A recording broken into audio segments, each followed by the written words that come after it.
just in the air. Seems that everybody's changing, and I can't find no faith anywhere. Seems it's been replaced with raging.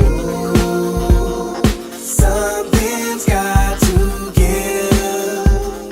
There won't be much life left to live. Please send a sign from up above. And if I gotta choose, I choose love. I choose love. I choose love. No one's gonna make me hate. I choose love. I choose love. No one can take that away. No one can take that from me. I see what I choose to see. Reality is what you make it. So why would I ever choose hatred? I choose love. I choose love. No one's gonna make me hate. I choose love. I choose love. No one can take that away. I choose love. I choose love. No one's gonna make me hate. I choose love. I choose love. And no one can take that away. I choose love.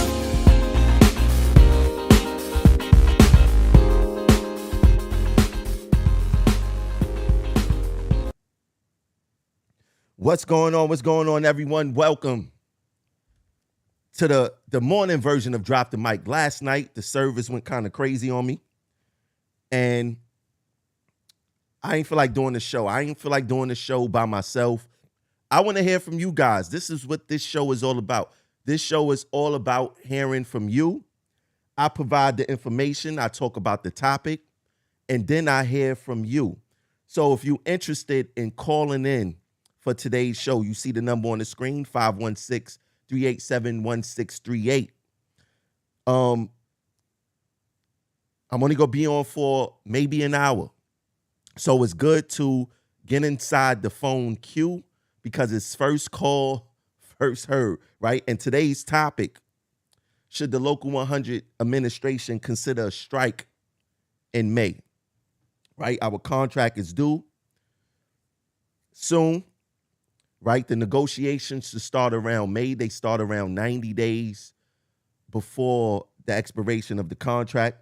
So we really don't have a lot of time, right? Now, what I need for you guys to do is that I need for you guys to share out the show. Take 60 seconds. We live right now.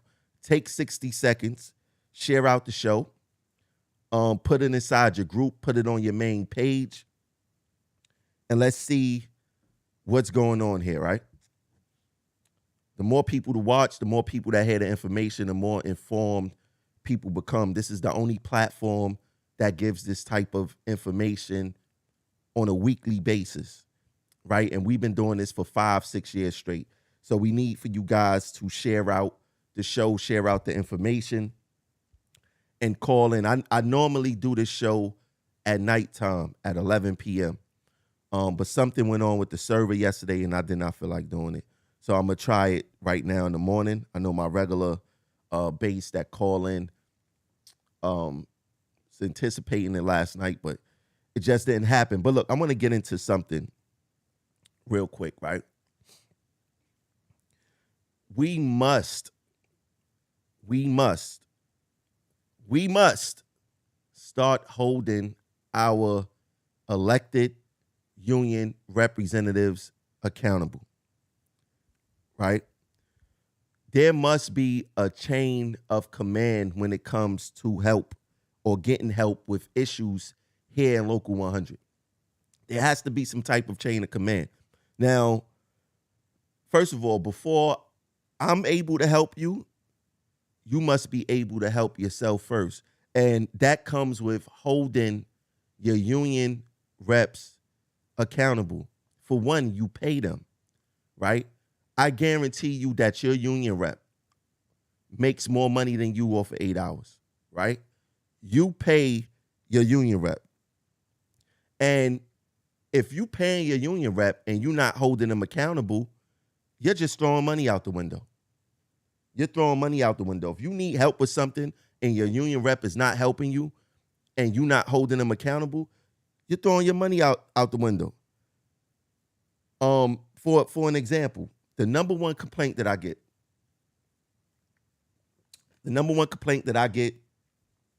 when people come to me for help is that they can't get in contact with a rep. I don't understand that.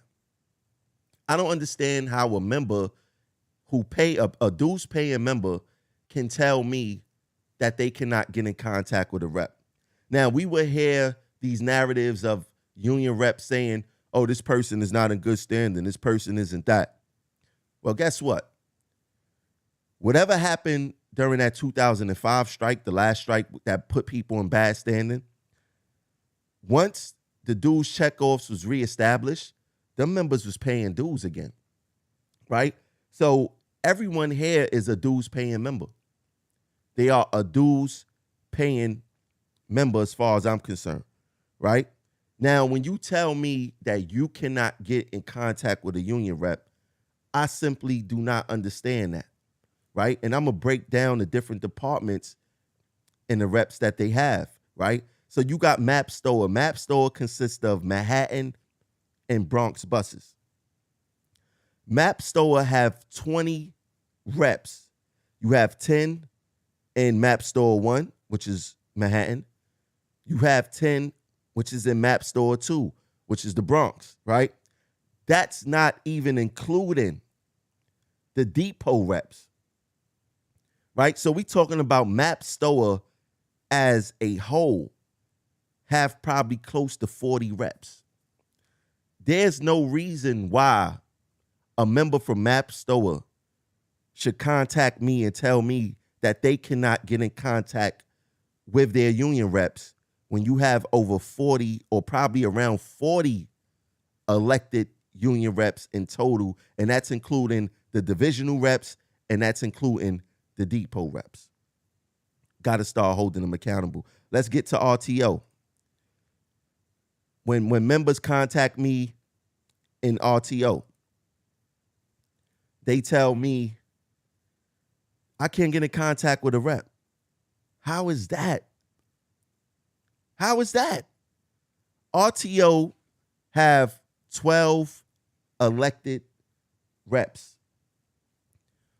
12 elected reps. Before you get in contact with me, I need you to go through all 12 reps before you come to me, because there's no reason why you giving away your union money for representation that's non-existent. You got to get in contact with your reps. Let's look at stations. Let's see what stations is doing. Stations have 17 elected reps. And this is not including for every department the reps that's on staff that's not elected, right? So these numbers are bigger than what I'm showing, but these are the elected reps. Stations have 17 elected representatives. Before you go to or come to me, you have to exhaust this list of your 17 elected reps. You must exhaust this list, right? There's no reason why you have 17 elected union reps and you telling me that you cannot get in contact with them. That makes absolutely no sense. Let's look at MOW. MOW have 25 elected reps. 25 elected reps, right? Now, MOW, they have theirs broke down in different sections: line, equipment and signals, power, structure. But 25 reps. There's absolutely no reason as to why you cannot get in contact with your reps. Let's look at CED. CED have 10 reps, right? They have 10 reps. These reps are to help you, right? And I hope that you guys, when this show is over, you come back to this section and you screenshot your reps, right? And hold them accountable for when they not doing the right thing. This is MTA Bus. MTA Bus have 23 elected reps. 23. And this is not, once again, including the depot reps. So we probably talking about another 40 reps. So if you have problems in buses and you telling me that you cannot get in contact with your rep, that's an issue. But more of the issue, I'm getting into more of the issue in a second. And this is TA Surface. TA Surface have 11 elected divisional officers, right? That's, once again, not including the depot reps and the reps that's on staff. We talking about probably 25 released or union reps that's available to you. So anybody in these departments, before you come to me, let me put myself back on the screen. For anyone in these departments, right? Before you come to me, you should go to the people that you are paying, right? I don't know any other agency or any other union full of employees who willingly give out their money for free and the money does not match up to the services that you need, right? The most services the members need 9 times out of the 10 is when it's some comp issues, there's discipline issues. Those are the majority of the issues that members encounter here on MTA property. And if you're coming to me first, right, I'm not released to do any of this work. I'm not released.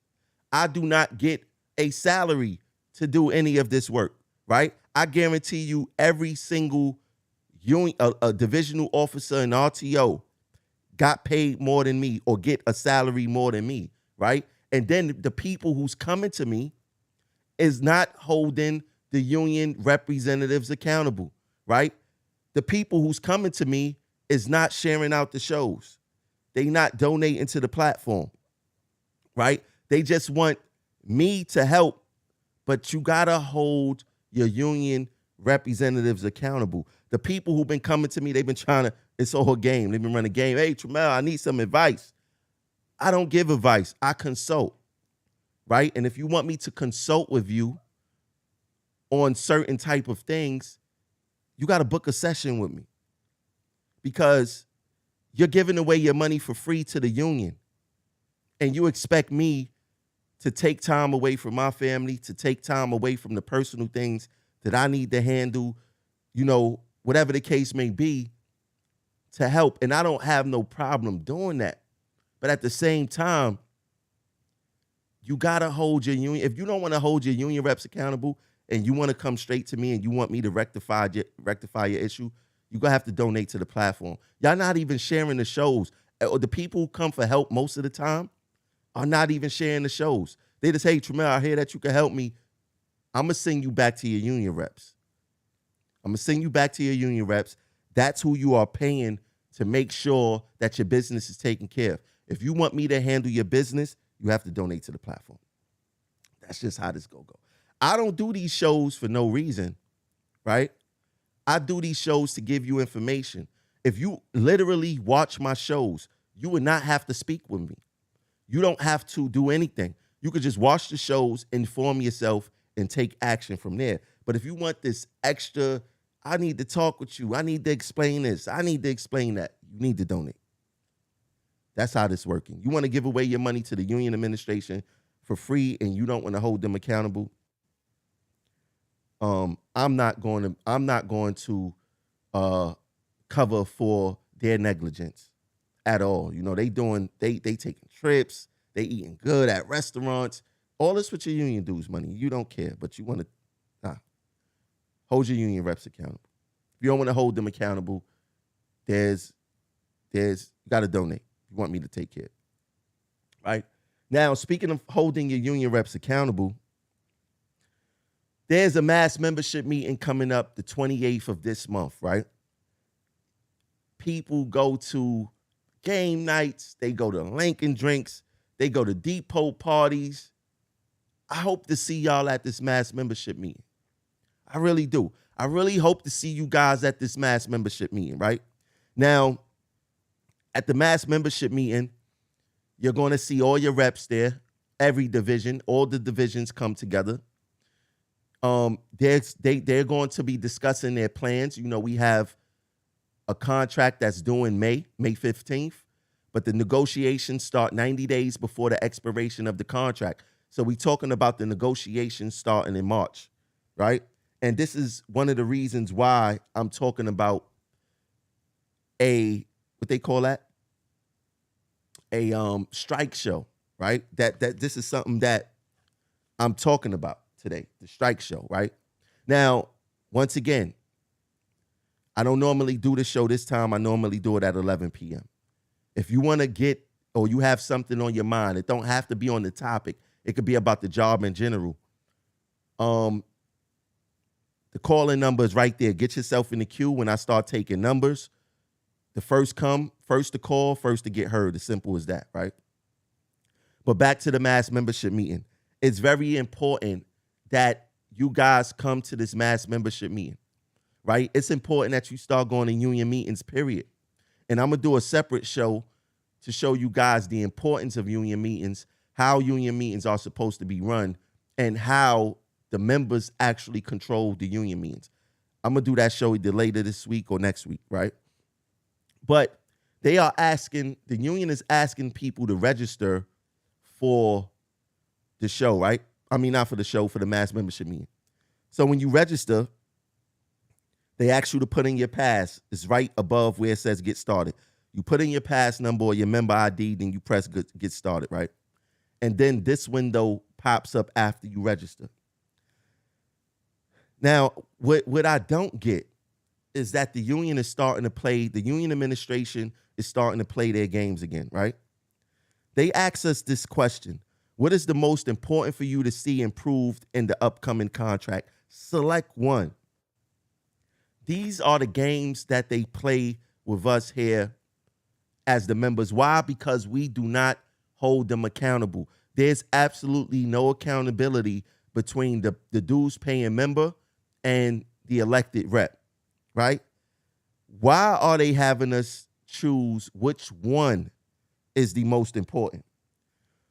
All of these issues are equally important. You have safety. Safety is a separate issue, right? Safety could be worked out legislatively. Why is this here, right? Because they always say, oh, we know we go to these politicians and they wrote us this new bill, and they go sit with the politicians, take all these propaganda photos, and none of these bills that's in Albany that was passed protect transit workers. Not one of them, right? So they have safety up there. They have workplace quality of life. They have wages. Then they have other. Each one of these issues are equally important, right? We should not have to choose between which one is the most important. That's just like asking someone, would you rather breathe or would you rather for your heart to beat? Would you rather your left leg or would you rather you losing your left leg or would you rather losing your right leg, right? Why do I have to choose if I could keep both? They should not be asking us questions like this, and there's something wrong with this. Now, I want to tell you guys, a lot of people been asking me, Tramel, you coming to the mass membership meeting, this, that. Yes, I'm coming to the mass membership meeting. People been asking me, do you have any hats? Do you have any shirts? Do you have whatever?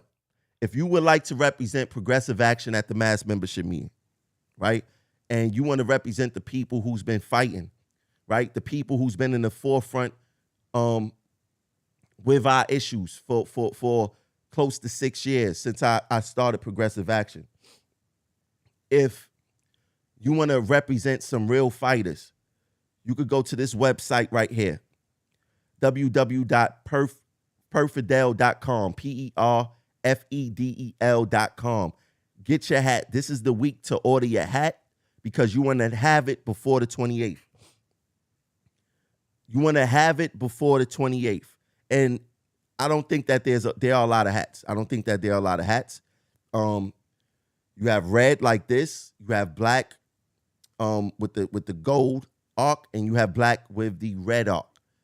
Go to the website, order now. Get it out the way. Get it out the way. Yeah. So let me see what else we got going on here.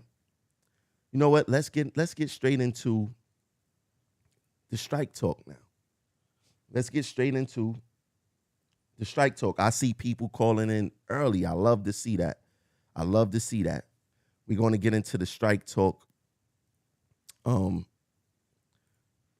now. Now, for those who don't know, the union had went to Tarrytown, New York, and they went to some alleged contract training session, right?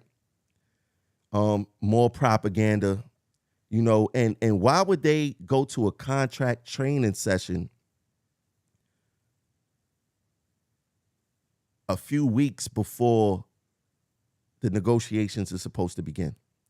This is a sign of poor preparation, right? This is a sign of poor preparation.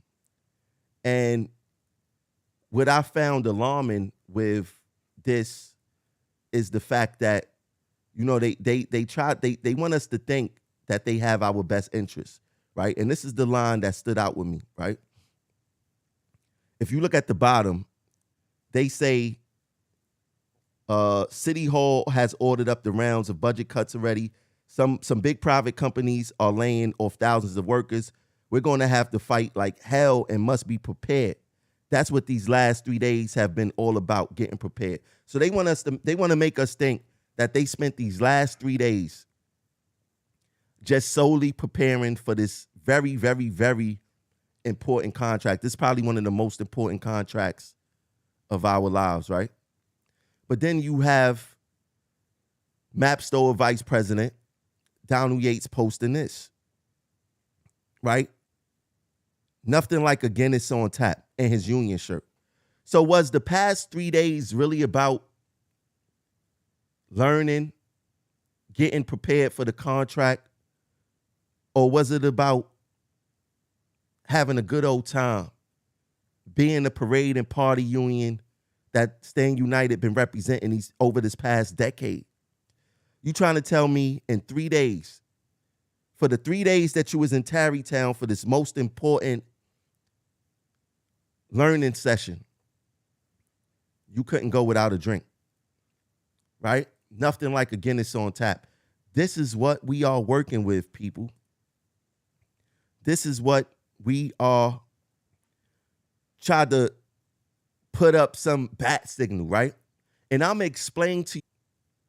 Now, John Samuelson said, thank you, nurses, for striking on Flint will be striking against service cuts. Maybe those days is coming. Why is John Samuelson attempting to gas authority? Right? Nah, nurses, shout out to the nurses for striking for what they believe in. They did not strike for money. They don't have a quality of life. They struck for that. They did not strike for money. Right? Not every strike is for money. They can strike on behalf of transit workers except transit workers. Right? We only can strike on our behalf. Technology that they are playing. Talking about maybe those days are coming. No. Utano actually said, when they asked him, when Fox 5 asked him about a strike, let me remind. Strike? That's not in the cards right now. This morning. Thank you. Thank you for having me. Appreciate it.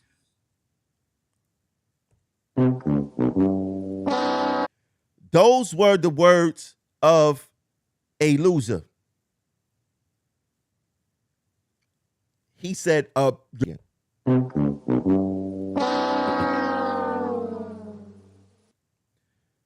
those and are we prepared for a strike?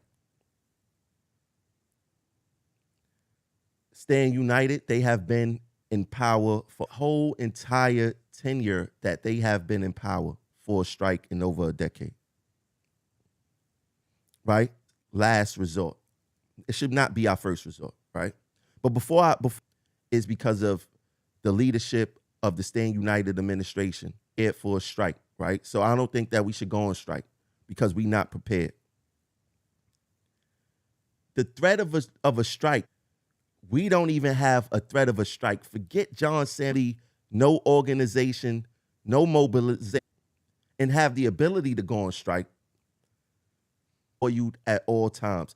We can't get up in 3 months of scene. It must be well oiled WU Local 100 that they should have started a strike or the threat of a strike. Hey, I dare you to go on strike. A strike test the locals will leave resentment. It would have members say, nah, the first one failed us. We're not going to do the next one. Right? Now, a well-organized strike can bring members closer together, right? And a well-organized strike is something that we would need because of a lot of our jobs are not similar. A bus operator job is not similar to a cleaner job. A conductor job is not similar to a station agent job. A station agent job is not similar to a track worker job. In my opinion, this union represents too many trades. There's no way possible you can meet the interest of all of these different trades, these different departments, and keep everyone happy, right? But when you have a local that's money hungry, that's looking at numbers more than organizing, more than mobilizing and making sure that it works, you would get the results that we having right now. You ever get in the game and they actually play, it don't work? That's exactly what Local 100 is. Yes, we look good on paper. That 39,000 membership looks great on paper. That $30 million a year they get from the union dues looks great on paper, right? Having locals throughout the whole country looks great on paper, right? But in all actuality, the way it plays out in real life is not great. It does not work, right? The only people it works for is the people who's getting all these exorbitant salaries, the vice presidents, the presidents, the no-show staff jobs, the retirees who's coming to get jobs after getting 100,000 plus pension, then they come get a staff job in the union making another $100,000, right? That's what looks good, but it actually does not work on paper. Now, as far as a strike, right? A strike cannot be prepared overnight. You cannot just wake up and say that we're going to go on strike. You cannot do a strike in 2 to 3 months, right? It just does not work, especially of a local of this magnitude. Strike preparation should be built up gradually over months before the expiration of a contract, right? That's how you prepare for a contract. Now, the MTA isn't dumb, right? A company like the MTA would take the union's demands seriously, and depending on the unity and the strength that we have as a local, right? It's easy to see that there's a lot of friction within the members, right? And guess what? I'm going to tell you guys this. The union administration would say, well, it's because of factions like Progressive Action. You know, they do this, they do that. Nah, it's not because of us. You want to know how the MTA know that there's no unity amongst us?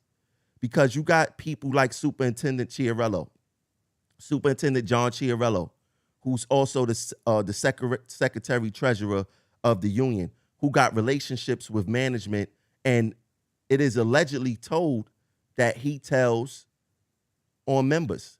They work with management to target members, right? Once again, I was on the phone with Canela Gomez. BK from Labor Relations called Chiarello.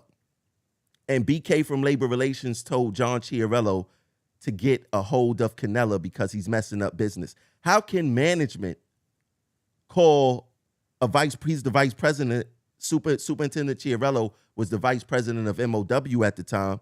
How can a top manager in labor relations call a top officer in a union and tell that officer of the union that to get another officer in check? So it's not us to see that there's no unity. There's no unity because the union goes to management to target members. That's how they know. We're not going to get it confused. We're not going to get it twisted, right? Now, if a local was already working to keep the members in the know, to keep the members active, to keep the members mobilized, gearing up for a strike would be so easy. But none of that is happening. The only people that they keep active, the only people they keep mobilized are their friends and family and their lovers that they have released in a union. That's the only people they keep mobilized. That's it. It has nothing to do with us. Another thing is that the union don't seek community and other local support, right? They don't seek community and other local support. The union just went to Houston to do food banks. Why weren't there any food banks done in New York? We know we have a big contract fight coming up. We know that the public do not see the MTA and union members in positive light, right? We know that. That's reflected in assaults, right? Alone, right? Now, the fact that the public and the community can't separate MTA workers and the union, that's an issue. That's a sign of poor community outreach and poor reaching out to other locals, right? Because you have people that's a part of other unions that hate transit workers. And that's the reason for that is because the union don't do any type of outside outreach to other unions because we don't see it, right? Now, that's cool that they went to Houston and did all of that. But what I'm saying is that why we couldn't take that opportunity of an MLK Day and bring that energy to New York, right? Oh, we know why. Oh, they don't want to be nowhere where it's cold. New York is too cold for them because everything that they do is a vacation. Puerto Rico. Yeah, we go out there to help, but it's a vacation. Houston. Yeah, we go out there to the food banks, but it's a vacation, right? They do not do any type of outreach to keep the community involved with our issues and to keep other locals involved with our issues. And look, they just went to do something at Southwest too. They having fun on picket lines, holding up signs, right? As if we don't have our own issues here in TWU Local 100, right? And now I want to show you guys something. Let me pull it up real quick. Give me a second. I'm gonna open up the phone lines in a second. I want to show you guys how the union exposed themselves. Bad. Like it's not even funny how they exposed themselves, right? Now let me set this up the right way. This is gonna blow you. This is gonna blow your mind. This is going to blow your mind. All right. This is going to mess y'all up. Did you guys take a look? You know, the union, their version of community outreach, right? Their version of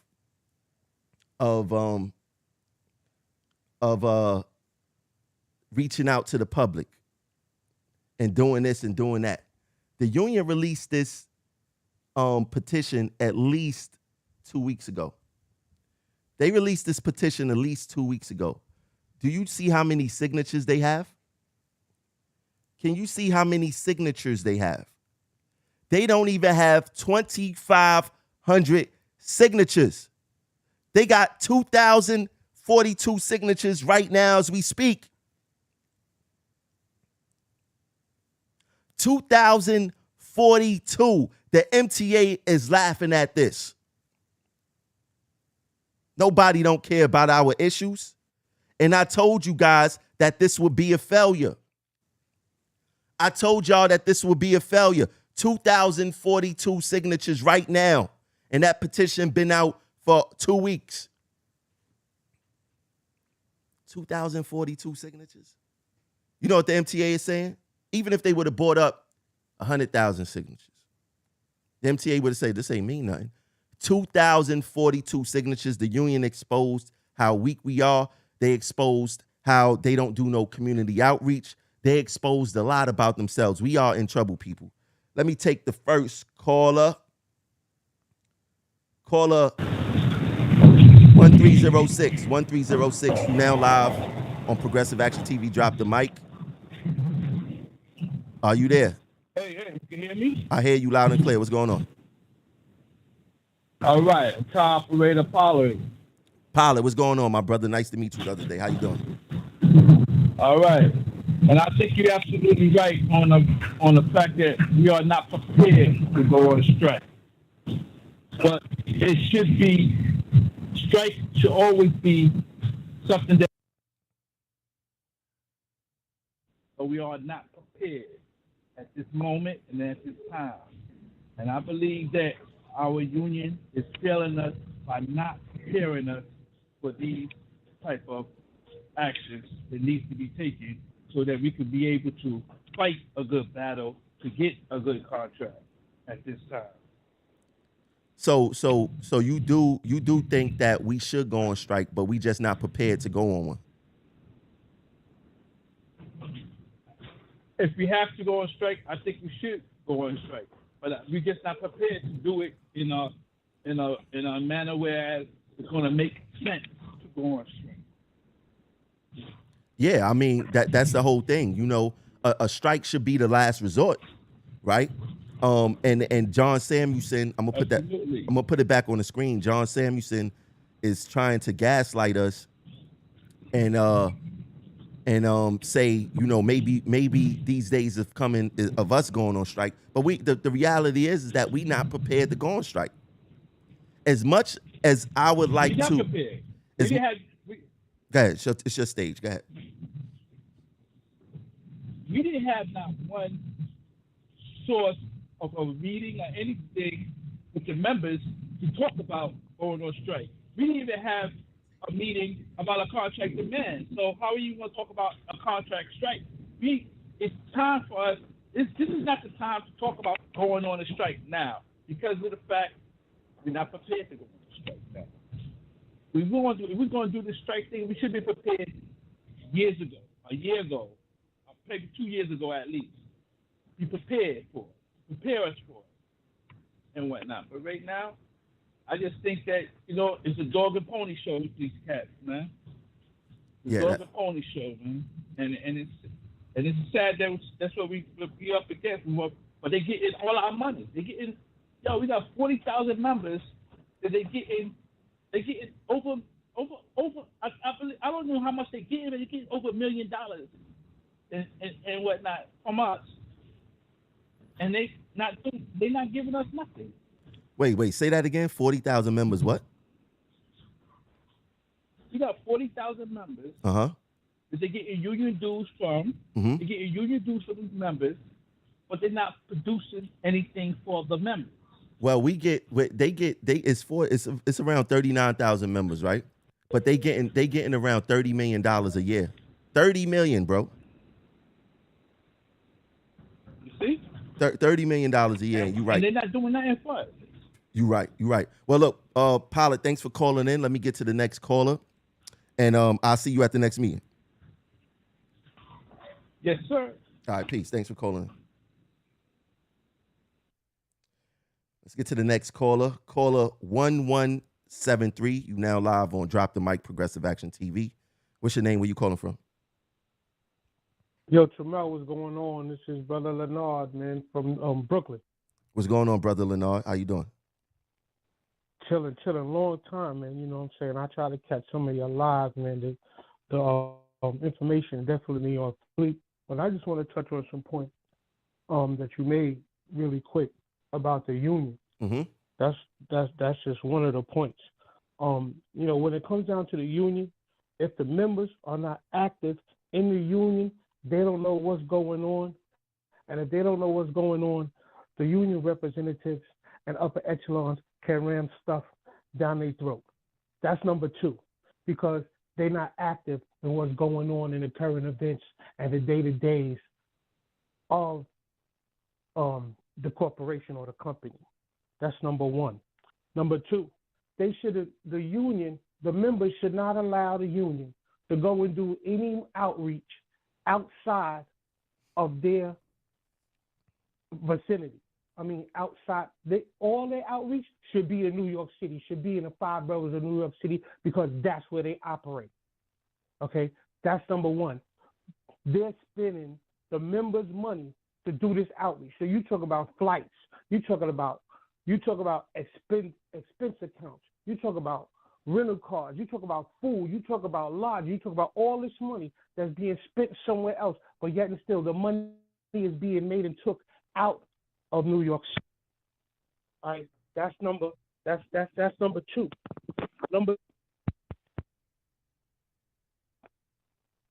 If you're not safe in any of the titles in your job in New York City, then there should have been and continue to be litigation on all points for fair act, clean air, clean water, safety, PPE, whatever it may be. Okay, but in order for the workers to get the things that they need, if they don't get that first, then you got to go take it on whatever level you got to take it. Federal, city, local, wherever you got to take it. But it has to be shored up with all of the members or all of the workers. You got to have each other's back. All right.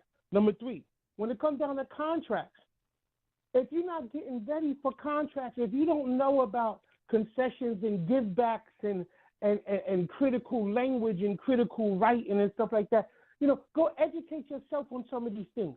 Okay, you can look on YouTube to know what whereas and therefores and hereins and thereafters mean and how they come together to make someone baffled to the point to where they don't know what the hell's going on and will fall for anything. But if you stand for nothing, you will fall for everything. And then number four, meetings. Oh, I said meetings already. Number five, the mass meeting where your first caller said it was a dog and pony show. The reason why it's a dog and pony show is because the union knows that the members are disorganized, that they don't have a cohesive thread within them, so that they don't know how to fight. People need to start reading The Art of War by Sun Tzu. You need to learn how to fight. You need to learn what strongholds you got, what pressure you need to apply, where you could bounce off, how to make strategic points on different things, how to retreat for a better tactical position. There's things that you have to know, and they know that people are not trying to go and find out about that, or the members are not going to find out about that. Okay, so the reason why they ask you for what you want to hear at the mass meeting is so that they can control the narrative. You don't want that. You don't want them to be able to know where they're getting hit from. Okay? When you walk into the ring, and those two boxers walk into the ring, the boxer that did the most information or pulled up or watched the most tapes on his opponent or her opponent is going to win that fight. Can they take a punch? What are the signs to know where this punch is coming from, whether it's coming from the left or right? Do he dip his shoulder? Does he know how to bob and weave? Do he know how to duck and roll? The person that does the most education on their opponent wins. Okay? You got these shop stewards. They become shop stewards. They don't really know what tools to put in their toolbox. So that they know when they go out, when that member has a problem and they come up in front of him or her, they don't know how to navigate to go back to the power that be and the representation to fight for that member. So when they go back and the powers that be are going to tell them, oh, go back to him and say, well, this, that, the other thing. And if the member don't know what the shop steward job is supposed to be, they won't know what they're supposed to be getting. They don't know what they're paying for, what their union dues are paying for. And last but not least, really quick, I don't want to be on too much. When it comes down, I did contracts, I did meetings, I did the mass meeting, I did the strike. Oh, the strike. When it comes down to a strike, there has to be implementation of how to strike. I mean, let me tell you something, man. You get out there and people just walk up their job, you got bills to pay, you got families to feed. If you don't put in different emergencies and different things, you're gonna buckle just because of the own pressure of your family. If people don't know how to help each other, how to put away 6 months for an emergency fund, if people don't know that on this strike that there has to be different doggone working hours of people constantly putting the pressure on. Those people need to eat. Those people need to relieve themselves. Those people need to be hydrated. You know, where is all this stuff coming from? Who are the reinforcements? Who is the support? Who's going to handle the technical aspect? Who's going to be speaking for us? Who's going to keep the pressure on? These are all different roles of all different jobs that needs to be manned, and people need to know how to do it. And how you know how to do it, you go and you educate yourself. So that means you go to the meetings, you find out what's going on, what's not going on, and there are 39,000 members. 39,000 members supposed to be making monthly meetings, whether it be day or night. There's 2 meetings a month. You understand? So you're supposed to get to know some of your fellow employees and peers in these different departments. You need to know about their jobs, their considerations, their wants, their needs, their safety, their issues, so that you can help fight for each other, so that you could say, when you come back and you going to hang out, you a station agent, and you going to hang out with somebody who's a conductor, say, yo, I know y'all didn't make the meeting, you didn't make the meeting, but this is coming down the pipe. Let me ask you a question, bro. What department are you in? Well, I was a station agent, but I don't work for New York City Transit so no more. So I could throw pot shots at them all day. But I know what I know and I do what I do. But the information that you given, like I really wish, like I could amplify, your voice, across the whole property, because this is what they need to hear. You basically broke down the reason why members should get involved, why members should go to union meetings, why members should educate themselves, why they should read. I mean, you brought up the Art of War. The Art of War is literally like 7 feet away from me right now. The book, and you could tell by their actions that they don't read. They don't read strategy. They don't do anything. And like you said, sometime in a war is not about moving forward all the time. Sometimes you have to retreat, regroup, and then go forward again. And that's right. It seemed as if and all the, like, you read the Art of War, you would see that. You read the 33 strategies of war, you would see that. You look at look at the 48 laws of power. It teaches you certain things. How sometimes you got to take another role until you get your situation together and before you can move forward. It's the saying, 2 steps back, 5 steps forward. You know what I'm saying? Sometimes you have to take. Sometimes you have to take those steps back. But yeah, I definitely appreciate you calling in. Let me get to the next caller because I'm not gonna be on long. But I definitely do me a favor. If you got me on Facebook, send me a message because I want to speak to you behind the scenes. All right, well, check it. You got my number. Write it down and call me at your earliest convenience. Wait, hold on. This is my private number. Hold on 1 second. Hold on 1 second. You right. I forgot I got the. Let me take a picture of the screen. Yeah. You got it. We spoke before. You know what I'm saying? All right, cool. Got you. Thanks for calling in. All right, later on. All right, peace. All right, peace. Yo, he dropped the knowledge. Listen, I'm gonna take a couple of more callers. I see people was bouncing on and off. People was bouncing on and off. I'm gonna take a few more callers, but I want to explain something to you guys. Like, even with the strike, right? There's a section called public opinion, right? Where the union can have the opportunity to win the public support on striking. The MTA finds a way to win the public support every time there's a fare increase. Whenever we got to negotiate our contract, the MTA put the work contract, right?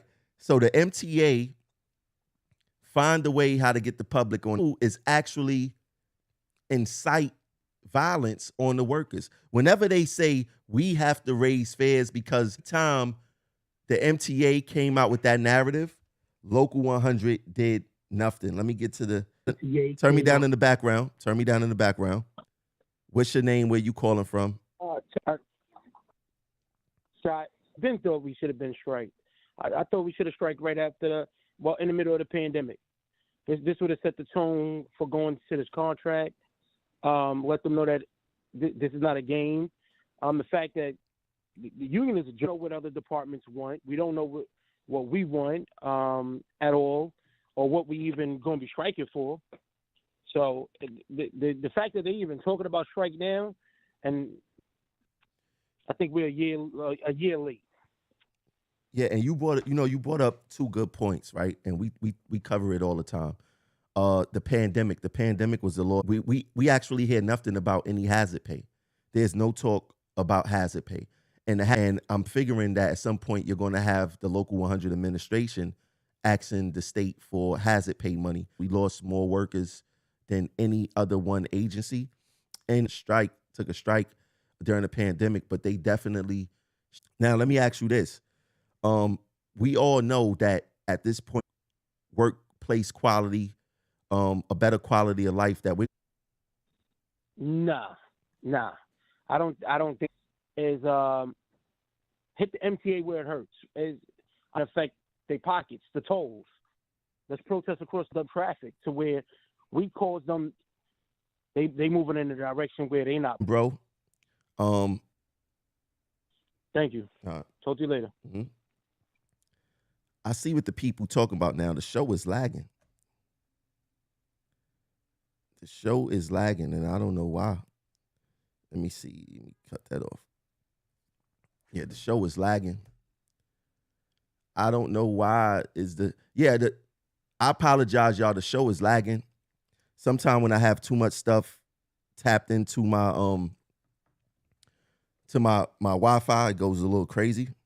So I just had to turn off something to my Wi-Fi. I think it affects it sometime. But yeah, the show I seen a little lag. But yeah, let me wrap this up. I want to keep you guys. I want to keep you guys in the loop about they're going to play this game. Stand United is going to play this game where they're going to try to change their name next election to try to fool us, right? Now, they could change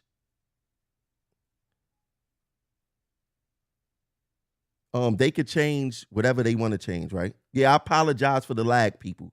I can't control the lag. Sometimes it lag, right? Depending, I got too much stuff set up on this Wi-Fi. But they're going to try to play this game of trying to change their name next election. They're going to try to fool us with a name change. And I just want to be clear. Richie Davis has made absolutely no significant change to his administration. I don't want to hear when the next union elections come up, he's going to make changes. Richie Davis had the opportunity to change the trajectory of this union on day one when he took over, and he did not. It's the same old sellout cartel. Yeah, that's their new name. Their new name is the sellout cartel, right? Richie Davis failed to make any type of change. Now, I want to make it clear. They could change the name, right? But the players are still the same. If you have a deck full of jokers, if you have a card deck full of jokers and you shuffle that deck, the jokers is still going to be in that deck. No matter how you lay it out, the jokers is still going to be in that deck. Right? The jokers are still going to be in that deck. Richie Davis had a chance to make a statement. He had a chance he had the chance to create change on day one, and he failed to do that. But they could change the name to whatever they want as long as certain people are still involved. That Stand United ideology, that Stand United mentality is still there. We are in some serious trouble, people. We are in some serious trouble. Now, for those who are watching, I need you guys to share out the show. I need you guys to donate to right there, the Cash App right there. Donate to the Cash App right there. $ Progressive Action 100. If you are on YouTube, send in some, what they call it on YouTube. They call it I forgot what they call it on YouTube. But if you're watching on Facebook, you can send in stars. Donate on YouTube. I forgot what they call it on YouTube. But definitely share out the platform, donate, and tell your coworkers about what we got going on over here on Progressive Action TV. Thanks for all the callers who called in. Everyone made some excellent points. Once again, I apologize for the lag of the show. Sometimes I have too many things hooked up to the Wi-Fi and it go bonkers. Sometimes it works perfectly fine. It was one of these times where it was going bonkers. But for the people who's watching right now, please continue to educate yourself. Start getting involved with your union meetings. I'm going to do a show explaining the importance of union meetings and how the members actually control the meetings. I'm going to go through the Robert Rules of Order. I got everything laid out for you guys. I just have to do the show. So hopefully I get a chance to do the show this week or next week. So I'll catch you guys later. Peace.